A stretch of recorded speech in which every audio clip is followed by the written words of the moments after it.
Hello, it's me. Long time no see, and this is 139 of the जिनका series. हमारी पहली story जो है वो अब्दुल रहमान साहब की, जो हमारे एक फ्रीक्वेंट लिखने वाले हैं। अब ये इनकी एक दोस्त हैं कराची में जो रहते हैं, उनकी ये स्टोरी सुना रहे हैं। वैसे तो ये खुद इस्लामाबाद के हैं।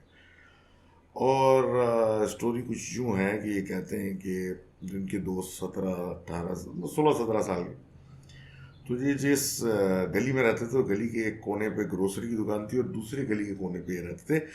बीच में इस गली के सड़क के उल्टी तरफ एक दरख्त था जिसके बारे में बड़ी बड़ी स्टोरियाँ थी। लोग कहते थे कि भाई इधर से गुजरते हुए आपको कोई आवाज़ दे तो पलट के ना देखें, और रात में इस दरख्त के नीचे से ना जाए, वगैरह वगैरह। ये बचपन से सुनते आ रहे थे। और क्या कहते हैं, बड़े मतलब 16-17 साल के हो चुके थे सुन सुन के। कभी कुछ हुआ नहीं, कभी कुछ देखा नहीं, बस थोड़ा सा अब अनॉय होना शुरू हो गए थे। अब एक रात इत्तेफाक की बात है कि कभी इनका उस जगह से रात में कभी गुजर नहीं हुआ। तो एक रात ये इनकी वालदा ने इनको बोला कि कुछ XYZ चीज़ जल्दी से लेके आ जाओ, पता नहीं को मेहमान आ रहे हैं, वट। तो ये निकलने लगे। तो इनकी वालदा ने इनको दरवाजे पर रोक के कहा कि भाई ख्याल से जाना, और ऐसा हो तो कोई पलट के नहीं देखना वगैरह। और यूँ वही जो एक टिपिकल प्रिकॉशंस थे कि उस दरख्त के नीचे से जाना, तो ऐसा सा। इन्होंने बोला हाँ हाँ ठीक है करके निकल गए। और बड़े अनॉयड थे कि भाई क्या मजाक है, ऐसा कुछ नहीं होता, करते हुए निकल पड़े। अब ये कहते हैं उस दरख्त के नीचे से ये 5 कदम बढ़े तो इनको एक आवाज़ आई कि बेटा ज़रा बात सुनना। तो ये पलट गए ऑटोमेटिकली, सोचा भी नहीं इन्होंने कुछ। तो कहते हैं दरख्त से टेक लगा के एक खातून खड़ी हुई थी, बड़ी नॉर्मल सी थी, और सफ़ेद और ब्लैक कलर के उन्होंने कपड़े पहने हुए थे। और वो सिर्फ उनसे करीब बुला के ये पूछ रही थी एक मकान या एक जगह का एड्रेस कि इधर से कैसे जाना है।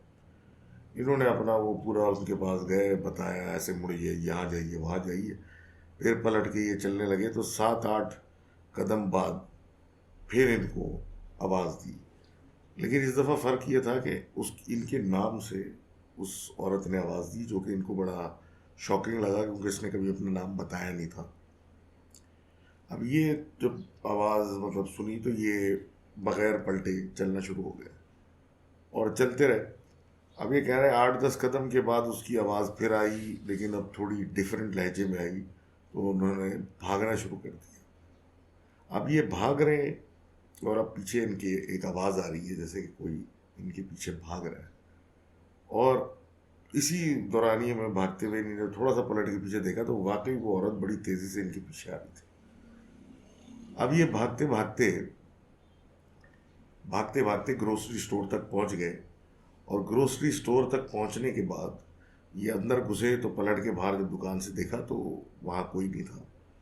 अब ये अंदर क्या एक्सप्लेन करें, और अगला पूछ रहा है कि भाई क्यों इतने हाँफते हुए आए हो बाहर।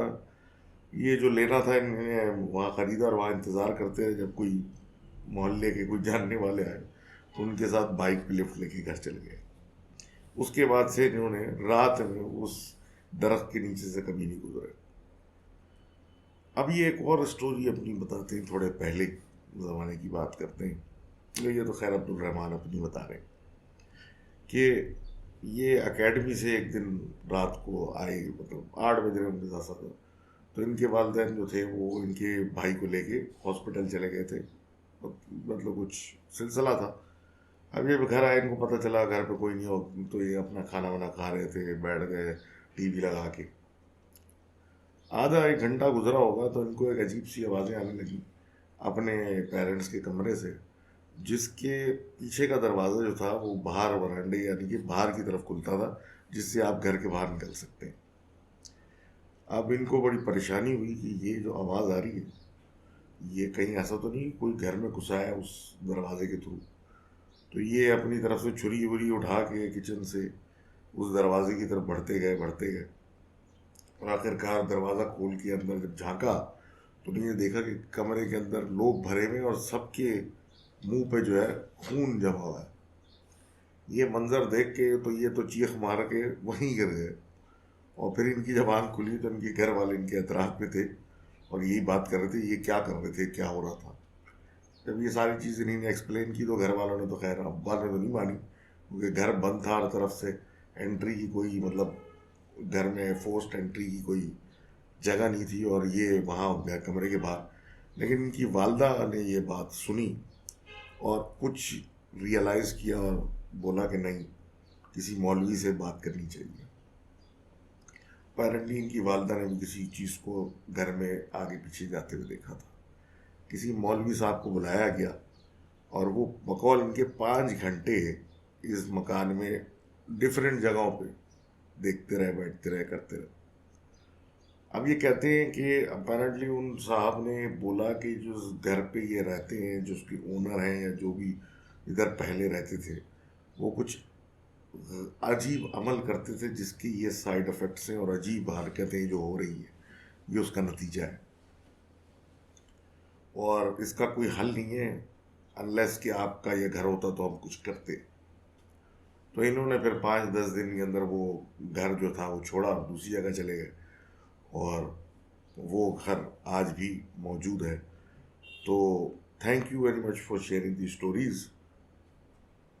ये अगली स्टोरी अनीक साहब की है, जो फैसलाबाद से लिखते हैं। 2009 की 19 की सॉरी ये कहानी है।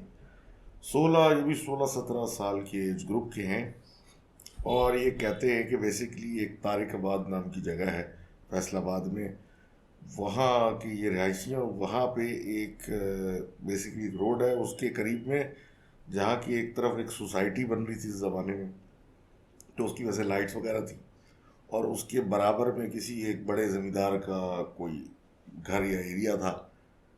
वहाँ पे ये रात को क्रिकेट खेलने जाया करते थे। अब रात में इसी तरह ये क्रिकेट खेल रहे थे, और वैसे तो कुछ नहीं हुआ, लेकिन उस जगह का जो वो ज़मींदार की वो जो जगह थी, बकौल इनके ये 70% खाली ही रहती थी, और वहाँ बड़े पुराने पुराने दरख्त वगैरह लगे हुए थे। अक्सर लोग उस जगह को अवॉइड करते थे, तो इसके लिए, इस वजह से इनके लिए क्रिकेट के लिए ये जगह बड़ी अच्छी थी कि वहाँ कोई आता जाता नहीं, और रात में वैसी सन्नाटा। अब ये कह रहे हैं जनाब कि वो खेलते खेलते शॉट मारी, बॉल उस एरिया में चली गई जहाँ पे कोई जाता नहीं है, और ये मतलब थोड़ा सा लोग हिचकिचा रहे थे, तो ये उठे, कुछ नहीं होता। बकौल इनके नए नए जवान हुए थे, तो ये लेने के लिए बॉल फ़ौरन उठ के चले गए। वहाँ पहुँचे, जाके मतलब बॉल उठाई, वापस आ गए, कुछ फील नहीं हुआ। खेल वेल अपना ख़त्म किया, और सब कर करा के रात को 1:30 बजे ये अपने घर पहुँच गए। बकौल इनके इनके कमरे में इनके पेरेंट्स सो रहे थे, क्योंकि इनकी दादी के बराबर, दादी के बराबर वाला रूम था, उनकी तबीयत ठीक नहीं थी आजकल, तो ये अलग जगह सो रहे थे। तो ये अपना लैपटॉप वगैरह लेके और बचा हुआ खाना लेके ड्राइंग रूम में चले गए, फिल्म वगैरह या कोई ड्रामा वगैरह देख रहे हैं लैपटॉप।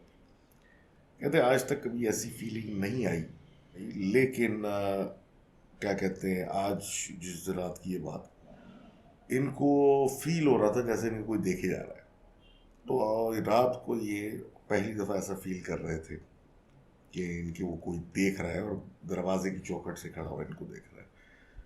जैसे जैसे तैसे करके इन्होंने टाइम थोड़ा पास किया, लेकिन उसके बाद ये जहाँ बैठे हुए थे, ये कह रहे हैं कि उनको मतलब बेसिकली ये ड्राइंग रूम में बैठे थे, तो एक तरफ उल्टे हाथ पे इनके एक दरवाज़ा था जो सहन को खुलता था, और सहन पे ऐसा सिलसिला था कि जो दीवार नज़र आती थी एक सहन की, उसमें रिफ्लेक्शन आता था अगर वॉशरूम की लाइट ऑन हो या कुछ हो, जो कि इत्तेफाक की बातें रात को खोल की छोड़ी हुई होती थी, और शीशे का दरवाज़ा था वॉशरूम का, तो नज़र आता था, मतलब लाइट आती थी, जिस तरह लोग ब्लड शीशे के दरवाजे बनाते वैसे। अब ये इनकी नज़र उस तरफ पड़ी, और खिड़की से बाहर इनको, या उसके बाहर जब नज़र पड़ी, इन्हें देखा कि सहन में रिफ्लेक्शन आ रहा है किसी का, कि कोई खड़ा हुआ है, और उसके बेसिकली कोई फेमिनिन फीचर्स हैं, कोई खातून खड़ी हुई है जो कि कद में भी काफ़ी लंबी लग रही हैं, और रिफ्लेक्शन में बाल वगैरह भी आ रहे हैं, और समझ में नहीं आ रहा कि ये कौन है, क्योंकि इनके घर में तो ऐसा कोई नहीं है जो कि है। अब हैरत पे इन्होंने थोड़ा बहुत झांकने की कोशिश की, तो वहाँ कोई नहीं था। अब ये कहते हैं जनाब कि अब थोड़ा खौफजदा होने लगे क्योंकि इनकी वालदा हो नहीं सकती, उनके बराबर में कमरे में सो रही हैं। एग्ज़िट यानी उस जगह जाने का दरवाज़ा जो है वहाँ ये खुद बैठे हुए हैं, तो ये क्या सिलसिला है। बहरहाल इन्होंने फजर तक का टाइम ऐसे ही निकाला, और घर वाले जब उठे तो उनको ये स्टोरी वगैरह बताई गई, तो उन्होंने इनकी खैर बात पे यकीन नहीं किया। इन्होंने खैर रात भर आयते और सूरा पढ़ते रहे, और इवन फजर के बाद भी सोना पड़ा इनके लिए प्रॉब्लम हो गया। अब ये कहते हैं ये सब कुछ तो ठीक है, लेकिन 3 दिन के बाद इस इवेंट के, वो वॉशरूम का शीशे का दरवाज़ा इनके हाथ पे एकदम से वो शीशा टूटा, और कुछ किरचियाँ आके इनके हाथ पे लगी, जो कि ये कहते हैं कि वही हाथ था जिससे इन्होंने बॉल उस एरिया में जहाँ कोई नहीं जाता था वहाँ से उठाई थी। लेकिन अब वो इत्तेफाक भी हो सकता है महज कि भाई आपके राइट या लेफ्ट हैंड पे वो कट लग गए, लेकिन इनका ये मानना है कि वो स्पेसिफिकली उसी जगह पे, मतलब हाथ की हथेलियों पे अंदर की साइड लगा जहाँ से इन्होंने उस चीज़ को अप्रोच किया था। लेकिन अब ये कहते हैं कि ये सारी अपनी जगह है, लेकिन अब ये इस चीज़ पे बिलीव नहीं, मतलब बिलीव करते हैं और उस एरिया में नहीं जाते। तो thank you very much for sharing that story. अगली स्टोरी आ रही है एनोनिमस से, और बेसिकली ये बताती हैं कि जब लोग जौहर शिफ्ट हुए थे, तो बेसिकली शिफ्ट तो बाद थोड़ा बाद में हुए थे। 2006 में इन्होंने एक मकान ख़रीदा था जो कि पार्शियली बिल्ट था, उसको बनवा वगैरह करके सब कुछ बना के वो जब शिफ्ट हुए तो 2010 में इंटर के एग्ज़ाम ये दे रही थी, और प्री इंजीनियरिंग दे रही थी, और वो एग्ज़ाम दे के फारिग हुई थी, और इनको बकौल इनके नाइट स्टडी की आदत थी, तो रात भर जागते थे एक पोस्ट एग्ज़ाम। तो रात भर वैसे ही इंटर के एग्ज़ाम के बाद इनको जागने की आदत थी, तो ये घर में रात में, मतलब छुट्टियां हुई थी एग्ज़ाम के बाद, जाग रही होती थी। अब घर में अकेली होती थी, रात को जाग रही होती थी, मतलब सब सो रहे होते थे, तो विस्पर्स की आवाज़ आने लगी। फिर विस्पर्स की आवाज़ जो है बढ़ते बढ़ती हाल हो गया, अकेले बैठे हुए आवाज़ हो रही होती थी, लेकिन अब लोग आपस में बातें कर रहे होते थे, लेकिन समझ में ये नहीं आता था कि क्या बात कर रहे हैं। लेकिन बाकायदा कॉन्वर्सेशन होती थी। अक्सर ये होता था ये सोते में से उड़ जाती थी, और जैसे कि कोई दो औरतें इनके कमरे में बात कर रही हैं, और ये उठ के बैठती थी सुनने के लिए कि आखिर ये क्या बात है, लेकिन कभी कोई दिखता नहीं था। अब ये सिलसिला बकौल इनके ये अक्सर चलता रहा, हत्ता कि ये हाल होता था, ये उठ के फ़ौरन जाके पंखा बंद करती थी सुनने के लिए कि कहाँ से आवाज़ आ रही है। तो ये सिलसिला इसी तरह 4 साल तक चलता रहा, 2014 तक। अब ये कहती हैं उसके बाद ये एकदम से आवाज़ें बंद हुई, और एक, मतलब ऐसा सिलसिला हुआ कि ये सो रही थी, कमरा पिच ब्लैक था, बकौल इनके बहुत पुराना इनके पास सेल फ़ोन था, वो वाइब्रेशन मोड में था, और ये सो रही थी कि इनको दोनों कंधों से पकड़ के किसी ने बाकायदा झंझोड़ के उठा दिया। अब जब ये उठी तो इन्होंने देखा कि उसी वक्त इनका फ़ोन का अलार्म बजना शुरू हुआ, और इन्हें कुछ ज़्यादा सोचा नहीं इस बारे में, उसको बंद कर दिया। अगले दिन दोस्त से अपनी, जो कि उस वक्त मेडिकल कॉलेज में थी, उनसे बात की, तो उसने इनको यही बोला कि डीप स्लीप में थे, ये फ़ोन बजा, तुम्हें लगा कि किसी ने हिलाया, जबकि वो हल्की सी वाइब्रेशन है। लेकिन इन्होंने कहा कि भाई ये जो आवाज़ें वगैरह थी इस घर में जो आई, इसको इन्होंने इग्नोर किया समझ के कि जब एक प्री मेडिकल या डॉक्टर ये बता रहा है, और ये ख़ुद भी इंजीनियर बन रही हैं, तो इस बात में कोई सदाकत ही होगी। अब ये दूसरी बात करती हैं कि इंजीनियर ये हैं, और मतलब साइंटिफिक कम्युनिटी से ताल्लुक़ है, दोस्त भी इनके ऐसे ही हैं। 2016 में ये फैमिली पिकनिक पे गई थी शादी के बाद अपनी, तो वहाँ पे गिडाब के पास एक बड़ा फॉर्म था, वहाँ गए थे, तो वहाँ स्विमिंग पूल का पानी चेंज हो रहा था, तो उसके पास ही कुछ फासले पे एक झील सी थी। तो मैनेजमेंट जो थी उस फार्म हाउस की, उसने इन लोगों को कहा कि दिन का टाइम था ये, तो आप वहाँ चले आए थोड़ी देर, मतलब। तो ये लोग सारे 30 लोग थे तकरीबन, ये सब के सब उस झील की तरफ पैदल चले गए।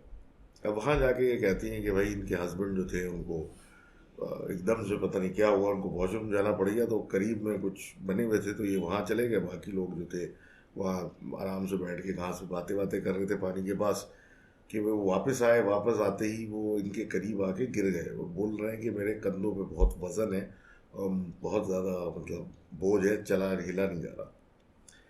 ये कहती हैं कि हम लोग वापस फार्म चले गए, वहाँ बैठे रहे, वहाँ पे इनकी तबीयत मज़ीद ख़राब होने लगी। फिर ये हाल हुआ कि सबको घर जाना पड़ गया। घर जाके भी ये बस मतलब लेट गए, हिल नहीं रहे।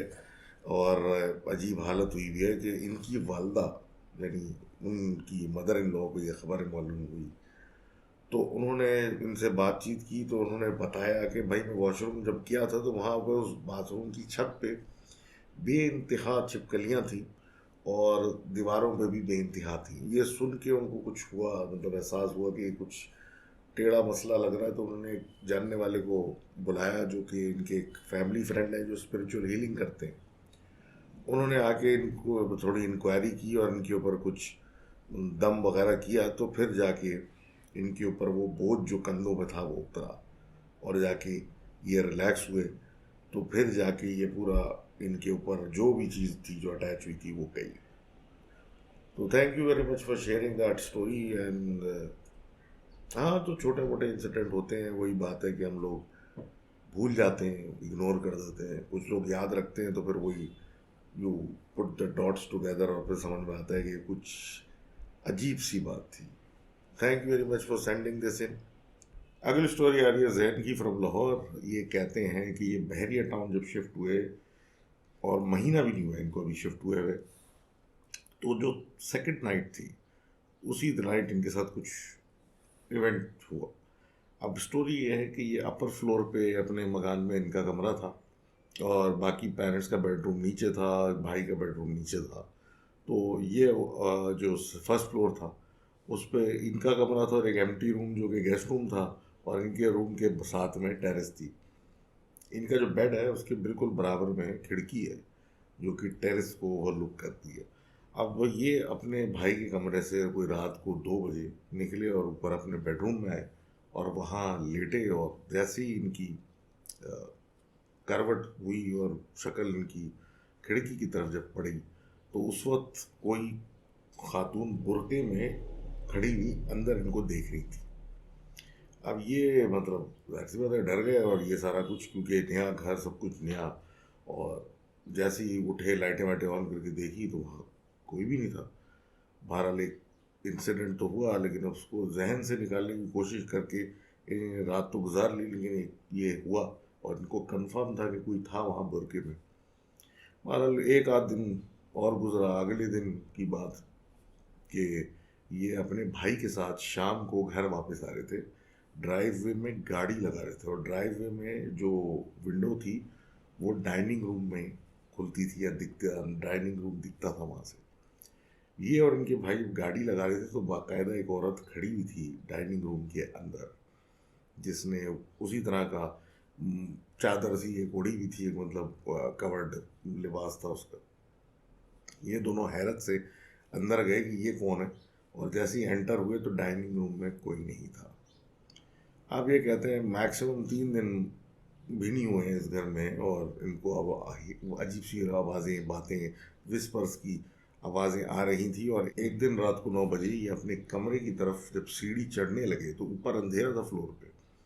इन्होंने पहला कदम रखा और ऊपर देव देखा तो वहाँ एक औरत खड़ी हुई थी जिसके सिर्फ मुंह पे मुंह नजर आ रहा था और बाकी सब पे अंधेरा था। तो उसमें वो मुस्कुरा के इनकी तरफ देख रही थी, जिसपे ये चीखते हुए अपने घर वालों की तरफ भागे और वहाँ पूरी स्टोरी बताई। उन्होंने सब कुछ देखा लेकिन वहाँ कोई नहीं था और कहा कि ये तुम्हारा वहम है। फिर इन्होंने अपने भाई से जब बोला कि ये मेरे साथ हुआ, तो घर वालों को उन्होंने बताया कि नहीं, ये डाइनिंग रूम वाली चीज़ हो रही है। तो उन्होंने विटनेस की है। अब ये कहते हैं ये इस बात को 3 दिन हो चुके हैं वो स्माइलिंग मुस्कुराती हुई औरत को देखे हुए। अभी तक तो कुछ नहीं हुआ है, लेकिन अब ये अपने भाई के कमरे में सोते हैं। लेकिन अब आगे क्या होता है देखी जाएगी। Thank you very much for sharing this on going story, जो कि ये अभी फेस कर रहे हैं बकौल इनके कि अभी ये इंसिडेंट जो है ये फीमेल से 3 दिन पहले का है। तो आगे अब देखते हैं ये क्या बताते हैं। तो thanks and keep in touch. आगे बात करते हैं अली साहब की, जो कि ये बता रहे हैं कि ये फैमिली के साथ 2016 में नॉर्दर्न एरियाज गए थे, तो चिलास के एक होटल में ये रुके थे। अब वैसे तो सब कुछ ठीक था। उस होटल में ये कह रहा है कि कुछ वोल्टेज प्रॉब्लम की वजह से बहुत डिम लाइट्स थी, तो अजीब खौफनाक सा एक माहौल था। और कुछ अलग ही किस्म की वहाँ पे फीलिंग थी, वहाँ अलग ही किस्म की फीलिंग थी वहाँ। और कुछ मतलब सही नहीं लग रहा था वहाँ। वे कहते हैं सब लोग शिफ्ट हो अपने मतलब पहुँचे, सब कमरा वमरा लेके बैठ गए, सब कुछ हो गया। रात का पहर था और ये जाग रहे थे, तो ये इंटरनेट ये सिग्नल नहीं आ रहे थे, तो ये निकले रिसेप्शन की तरफ जाने लगे कि वहाँ पे शायद आ रहे हों। तो वहाँ जब पहुँचे तो वहाँ कोई 50 प्लस या मतलब थोड़ा और उम्र का आदमी, कोई ट्रेडिशनल जो इनका गिटार होता है, वो क्या कहते हैं उसको, मैं जहन में नहीं आ रहा, तो वो बजा रहा था बहुत हल्की आवाज़ में। वो बजाने लगा और उसको देख के थोड़ा सा हैरान हुए कि एकदम से एक वेटर या जो वहाँ काम करने वाले हैं वो वहाँ से आने लगा। तो उसको इन्होंने इशारा किया और बोला कि भाई यार ये इंटरनेट के सिग्नल का इशू आ रहा है और सब कुछ। तो उसने इनको छूटते ही बोला कि आप अपने कमरे में जाएं और कमरे से बाहर नहीं आइएगा, और सुबह होने से पहले तो खासकर आपने कमरे से निकलना नहीं है। लेकिन एंड में उसने इनको बोला बॉबी, जो कि इनके दोस्त इनको कहा करते थे बचपन में, जिस पे ये हैरान हो गए कि ये इसने मुझे क्या बोला है, और ये फौरन अपने इस बात से कमरे में चले गए। अब ये कमरे में जाके वही सारे लोग मौजूद लेट गए, लेकिन अब इनको हल्की हल्की वो जो रुबाब था शायद उसको कहते हैं, उसकी आवाज़ हल्की हल्की कानों में आ रही है, और बाकी किसी को लग रहा है कोई आवाज़ ही नहीं है। अब ये आवाज़ आ रही है और उनको ऐसा कुछ फील हुआ कि बाहर कमरे में कुछ हो रहा है, तो उन्होंने फिर से जाके चुपके से दरवाज़ा खोला कमरे का बाहर देखने के लिए। अब जब ये दरवाज़ा खोलते हैं तो बाहर वही लड़का जो वेटर या कोई बहरा था वो खड़ा हुआ था, उसके हाथ में एक अनार था, और वो इनकी तरफ गुस्से से देख रहा था। और उसने कहा कि तुमको मैंने मना किया था कि कमरे से बाहर नहीं निकलना, तुम क्यों निकले। अब ये सब बात हुई, इन्होंने जनाब उसको देखते के साथ ही दरवाज़ा बंद कर दिया और थोड़ा सा डर भी गए। अपने वालिद वगैरह को उठा के इन्होंने पूरा स्टोरी बताई कि ऐसा ऐसा कुछ सिलसिला है और अजीब सा ये बिहेवियर है मेरे साथ। उन्होंने इनको डांटा कि भाई इंटरनेट वगैरह के सिग्नल के लिए क्यों बाहर निकल गए रात में जब सब सो रहे थे, और ये सारी बातें। और इनको बोला फ़ौरन लेट जाओ, सो जाओ। अब ये लेटे, अब सोने की कोशिश की तो इनको फिर हल्की हल्की म्यूज़िक की एक आवाज़ आने लगी। और कहते हैं ये कि वो कुछ ऐसी थी कि बस मैंने एहसास हो गया था कि किसी और को नहीं आ रही थी। तो उसने, लड़के ने अपने कानों पे हाथ रखने की कोशिश की, तो कहता है कि वो अपने कान बंद करने की कोशिश कर रहा था, बाकायदा कोई चीज़ ने हाथ उसके कानों पे से हटा दिए। इसके बाद इनको एक ऐसी फीलिंग आने लगी जैसे कि इसको इस कमरे से निकल के बाहर निकलना है। उसके बाद इनको कोई होश नहीं।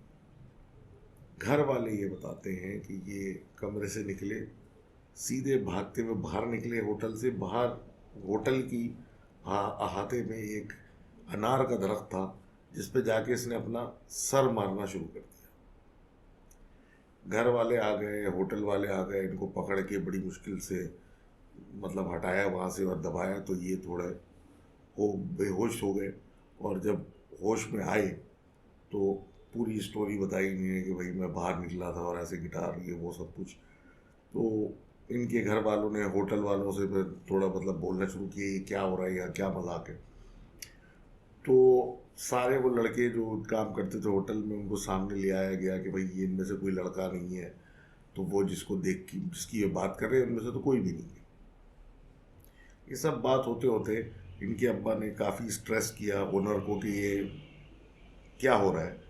तो फिर उसने बताया कि भाई एक यहाँ एक ज़माने में लड़का काम करता था, वो किसी वजह से कुछ टूल वगैरह लगा के ऊपर चढ़ा हुआ था अनार के दरख्त पे, कुछ उसको या तो ट्रिम कर रहा था या कुछ कर रहा था। तो वहाँ से गिर गया था और गिरने की वजह से उसकी गर्दन शायद चोट लगी है, टूट गई और वो मर गया। अब ये सुनना था तो इन लोगों ने बोला कि भाई ये पता नहीं क्या हो रहा है इस होटल में, और ये लोग सारे वहाँ से निकल गए। जब निकलने का टाइम हो रहा था तो उस दरख्त के पास, क्योंकि दिन का टाइम था तो ये बाहर थे लिखने वाले, तो कहते हैं उस दरख्त के साथ वही वेटर बहरा खड़ा हुआ था जो रात में जिसने इनको धमकी दी थी, और उसने इनको फिर कहा कि मैं तुम्हें इतनी आसानी से यहाँ से जाने नहीं दूंगा। बहरहाल ये सारे वहाँ गाड़ी में निकले, बैठे और निकले, और बकौल इनके कि रास्ते में गाड़ी इतनी दफ़ा ख़राब हुई, इतनी दफ़ा पंचर हुए कि समझ से बाहर था। और उस रास्ते में कभी कभी वही सितार, वो गिटार या रबाब की आवाज़ भी आई, लेकिन अब कभी इस तरह का वहम भी होता कि आवाज़ आती तो हम सदका वगैरह फ़ौरन देते, और उसके बाद ये वहम भी ख़त्म हो जाता है, सब ठीक हो जाता है। तो thank you very much for sharing that story. अगली स्टोरी आ रही है समीर साहब की। समीर साहब इस्लामाबाद में होते हैं और ये अपने दोस्त की स्टोरी बता रहे हैं, बेस्ट फ्रेंड की स्टोरी बता रहे हैं एक तरीके से। अब ये कहते हैं ये जब से उसको जानते हैं लड़के को 2004 से, तो वो हमेशा से ये कहता है कि उसके साथ कुछ अटैच्ड है, कुछ फीलिंग है उसको कि उसके साथ कुछ है। बहरहाल वो ये भी कहता था कि कुछ चीज़ें उसने ऐसी भी विटनेस की हैं कि वो खुद उनको इग्नोर कर देता है, ये सोच के कि मैं अगर इनको सीरियस लेने लगा तो मैं पागल हो जाऊंगा। तो समीर साहब के दोस्त इनको कहा करते थे कि उनके साथ कुछ है, लेकिन इग्नोर किया करते थे, और उनके ये खुद भी नहीं मानता था, और बहरहाल कहने की बातें होती थी ये सारी। सब नॉर्मल था। 2014 में ये उस वक्त तक सब साथी थे ये, कि अब ए लेवल्स में अलहदा अलहदा हो गए, ये एक वो अलग डिसिप्लिन में चले गए, ये अलग में, बिकॉज ऑफ जो भी इन्हें सेलेक्ट किए थे कोर्सेज। तो उसका रिज़ल्ट ये हुआ कि अब जो रोज़ रोज़ के ये साथ बैठने और घूमने वाले थे ये अलहदा अलहदा हो गए, अपने ग्रुप्स इनके हो गए। और फिर होता ये था कि वक्तन फ़वक्तन कुछ दिनों के बाद, कुछ अरसे के बाद, ये वन ऑन वन मुलाकात करके बस आगे पीछे की बातें करके, मतलब they would catch up on things, और बिल्कुल अप टू डेट हो जाते थे with what's happening with each other वगैरह। अब ये कहते हैं कि इसी वजह से इन्होंने नोटिस नहीं किया कि ये स्कूल आ रहा है नहीं आ रहा, और इस तरह की चीज़, क्योंकि उसके जो स्केड्यूल थे वो इनसे ज़्यादा डिफ़िकल्ट थे। तो चल रहा था, और ये मैसेज भी करते थे, उसका जवाब नहीं आ रहा था, तो इन्होंने अजूम किया कि बहुत ज़्यादा बिजी है, मैं वीकेंड वगैरह पे किसी टाइम चक्कर लगा लेता हूँ। इन्होंने उसको मैसेज तो किया होता है, इन्होंने वालदा को उसकी मैसेज किया कि मैं आ रहा हूँ उससे मिलने, जिसका रिस्पॉन्स ये आया कि वो अपने कमरे में बंद है और बाहर निकलने को तैयार नहीं है, और हॉस्पिटल जाने को भी तैयार नहीं है। इन्होंने बहरहाल ये चीज़ देखी, इनको अजीब सा लगा, और ये चले गए वहाँ। वहाँ जाके पता चला कि ये तो काफ़ी अरसे से थोड़ा परेशानी में है, और ये उसके कमरे में जब घुसे तो देखा कि वो कमरे में सब चीज़ों, मतलब पर्दे वर्दे डाल के सब बंद करके, कुछ चादरों और कंबल के नीचे छुपे बैठे हुए थे और पसीना पसीना हुए हुए थे गर्मी में। बहरहाल ये वो पहुँचे और ये सब कुछ देखा, और उसको फिर बोला भाई ये क्या बिहेवियर है, क्या पागलों वाली हरकतें कर रहे हो, और फिर बहस की और फिर आखिरकार इस पे उसको राज़ी किया कि आखिर मसला क्या है, हुआ क्या है ये तो बताओ। अब बात यहाँ से खुली है कि ये कहता है कि भाई ये जो इनकी अ, खिड़की है कमरे की, वो तो खैर सामने जहाँ खुलती है वो खाली प्लॉट है, वो एक अलग बात है। ये हमेशा से फील करते थे, लेकिन बहरहाल एक रात ये फुटबॉल खेल के अब घर पहुँचे अपने, तो ये काफ़ी थके हुए थे, तो घर वालों के साथ उन्होंने कहा कि खाना वाना उनको नहीं खाना, सीधा अपने बेडरूम में गए, शावर ली और बेड पे लेट गए। बेड पे लेट गए, खिड़की वगैरह सब खुली हुई थी वैसे ही, और थके हुए थे तो आँख लग गई फ़ौरन। अब ये कहते हैं कि ऐसा ख्वाब आया कि पहली दफ़ा इतना, मतलब रियल ख्वाब कभी देखा नहीं था, लेकिन बहरहाल ख्वाब में ये देखा कि एक अम्यूज़मेंट पार्क जो होता है और प्ले लैंड जिसे कहते हैं वो है, उसके इर्द गिर्द एक बड़ा घना जंगल है, उसमें ये मौजूद है साहब। इनकी उम्र वही है जो अभी है, यानी कि 17-18 बरस, और इनके सारे मतलब फैमिली वाले भी मौजूद हैं, लेकिन इनके जो जितने भाई बंद हैं, मतलब कज़न्स वगैरह, वो सब छोटे हैं, मतलब 2-3 साल से ज़्यादा की उम्र के नहीं है। तो ख्वाब में ये देखते हैं कि भाई सब बच्चे हैं छोटे, और खाला वगैरह और ये सारे लोग मौजूद हैं, इनके अलावा सब बच्चे जो इनके कज़न्स हैं 2-3 साल के। अब ये अपने मतलब अब मसरूफ़ हैं, कुछ कर रहे हैं, तो बड़ा अच्छा माहौल है, मतलब सब खेल रहे हैं कूद रहे हैं, बड़ा अच्छा माहौल बना हुआ है ख्वाब में कि अचानक इनकी खाला आती है और इनके एक कज़न है जिसका ये फ़िलहाल नाम हसन कह रहे हैं कि मिसाल हसन नाम है उसका, तो उसको ढूंढती भी कि भाई वो नज़र नहीं आ रहा। तो ये कहते हैं कि भाई सारे लोग इधर ही हैं, कहीं गया नहीं होगा, इधर ही कहीं होगा।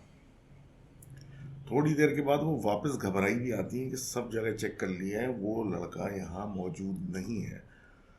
अब ये परेशान होते हैं और फिर इनको एहसास होता है कि मुझे बाहर निकलना चाहिए पार्क से और देखना चाहिए जंगल के अंदर कि यहाँ तो कहीं नहीं चला गया वो। अब ये ख्वाब में है और ख्वाब में ये जंगल में घुस जाते हैं जो बड़ा घना है, आगे पीछे कुछ नज़र नहीं आ रहा और अंधेरा हो जाए, मतलब इतना घना है कि अंधेरा है उसमें कि इनको दूर थोड़ी सी रोशनी नज़र आती है और ये उसके पीछे जब जाते हैं तो एक बच्चे के रोने की आवाज़ आती है। ये मज़ीद तेज़ी से उस तरफ बढ़ते हैं तो देखते हैं कि एक औरत जिसने सफ़ेद कपड़े पहने हुए, वो रोशनी नहीं है बेसिकली, वो एक औरत थी जिसने सफ़ेद कपड़े पहने हुए हैं और उसके बड़े लंबे घने बाल हैं। वो चलती भी जा रही है और उसने एक बच्चा पकड़ा हुआ है बालों से, जो ज़मीन पे वो घसीट रही है उसको और वो बच्चा रो रहा है। ये उनके कज़न थे। ये वहाँ जब पहुँचे और आवाज़ें दी तो वो उस औरत ने इनको देखते ही छलांग एक मारी और हवा में वो बच्चे समेत गायब हो गई। इसी वक्त इनकी आंख खुली तो इन्होंने देखा कि ये बेड पे हिल नहीं पा रहे हैं और बिल्कुल पैरालाइज लेटे, जैसे स्लीप पैरालिसिस होता है। और फिर जब आंखें ने खिड़की की तरफ देखी तो खिड़की में से कोई सफ़ेद कपड़े पहने हुए खातून कमरे में इनके घुस रही थी। वो वही औरत थी जो इन्होंने ख्वाब में देखी थी और वो एकदम से खिड़की से अंदर आके सीधा इनके सीने पे जाके चढ़ गई और इनको बुरा भला कहना सुना शुरू कर दिया।